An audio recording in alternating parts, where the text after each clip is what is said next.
Hey team, how's it going? Kenny here, and I am back for another round. There was a time that I owned a Fujifilm camera, and it was the X-T1.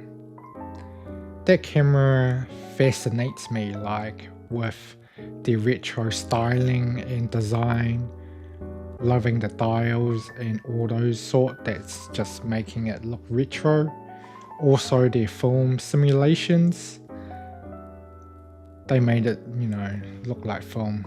And then one day it clicked and I was like, why don't I just buy an actual analog camera? So the first thing that came in my mind was to look at what sort of Nikon cameras there are, because I think I own a D7000 or a D750 at that point of time, and I could just swap lenses in and out if I need to, so it sort of makes sense. The first camera that I bought was the Nikon FM, and after looking at different brands of analog cameras like the Nikon FM or FE series cameras, they are attracted me the most visually. It's aesthetically pleasing in my eyes than all the other cameras. Other than the Olympus OM1, that camera looks sexy as well. When I first got the FM and I shot a few rolls from it, I started to research a bit more into the Nikon FM series, and I came across the FM2, which was a lot better because the FM had 1/1000th of a shutter speed, whereas the FM2 can go up to 4000. All these other analog cameras that I haven't actually seen that can go up to 4000, which is one of the reasons why I was like, I have to get one of these FM2. Another good thing about the FM series is it's all mechanical. So if the battery, dies out, you still can shoot at all shutter speeds, whereas other cameras may just limit you or not shoot, they may just limit you in a certain shutter speed, or it wouldn't let you fire the shutter at all. The quality of the FM series, it's not super outstanding, but it's also not low in quality. The Nikon F3 or the Canon F1, like those cameras feel solid and it's got a hefty weight to it as well. But if you are out walking around, I would very much prefer the weight of the FM or FE series. Thing about the FM, let's talk about the FM first.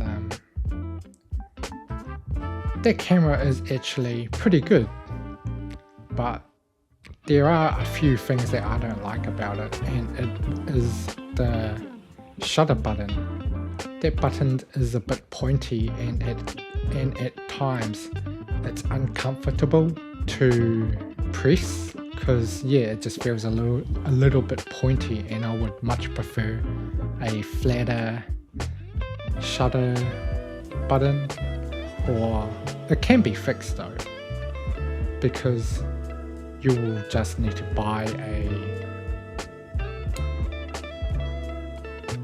what's it called? The shutter button?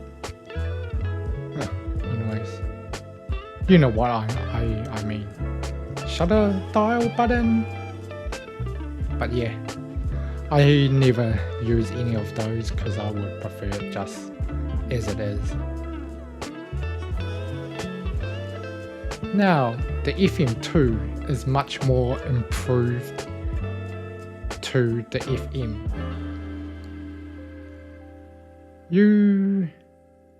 Like I said before, it's probably the only analog camera that can shoot at 1/4000th of a second.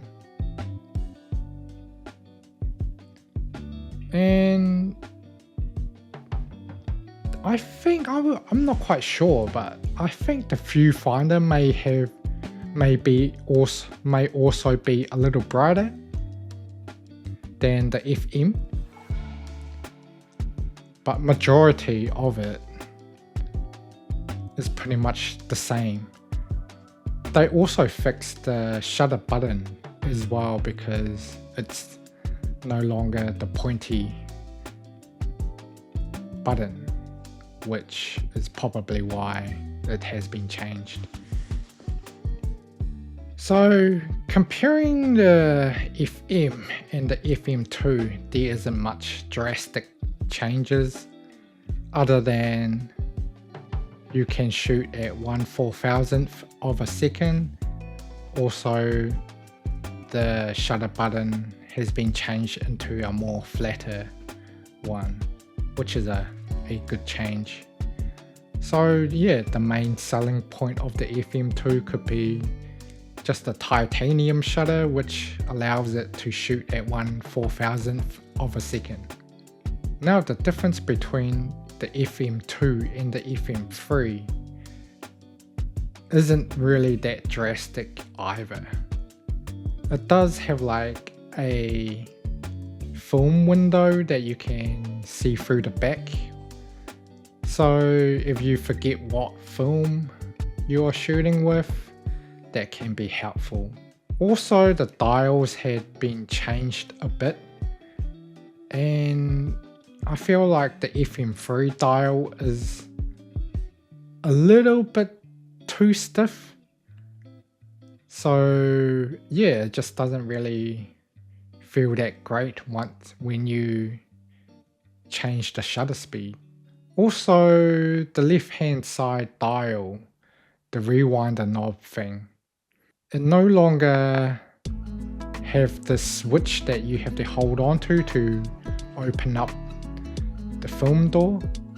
You can just pull it up and that's it. The film door will open. Also, the FM3 has a auto exposure lock button, which can be helpful in some situations. However, from owning it till now, which is about a decade now perhaps, I only used it a few times. So there are little subtle differences, but it's not super dramatic. And the reason why I think the FM series is quite good is it also have a range of AI and AISs. Also, the AFD lenses work on those cameras, and there are quite a lot floating around. So if you are in the market for like an analog camera, I highly recommend choosing the FM series.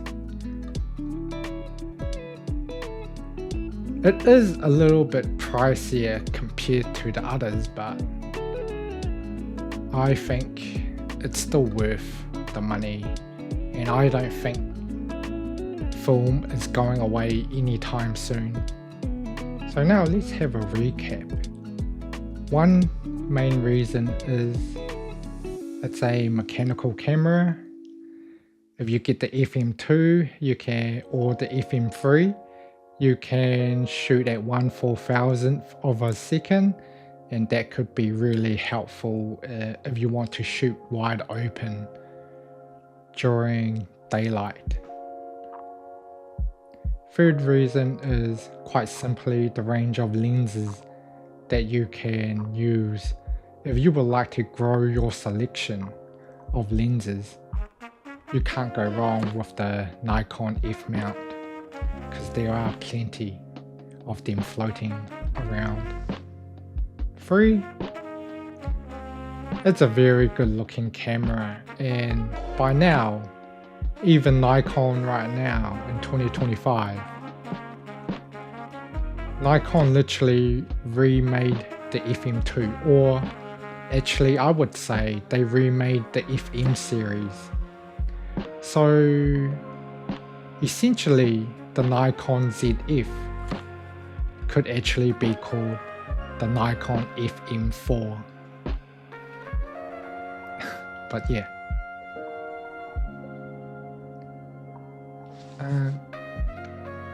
I think that's about it from me. It's a bit of a quick video.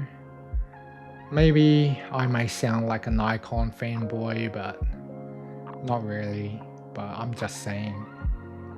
So if you are looking for an analog camera, do consider the Nikon analog cameras. The FM series or the FE series are great, but I would recommend more towards the FM series, and that is because it's fully mechanical and it doesn't rely on any electronics. So if the electronics break, you still can shoot. Alright, that's about it from me. Hope you enjoyed the video. Give me a like and subscribe. I would appreciate it. You know, my little small channel can go a long way. Alright, see you later. Cheers.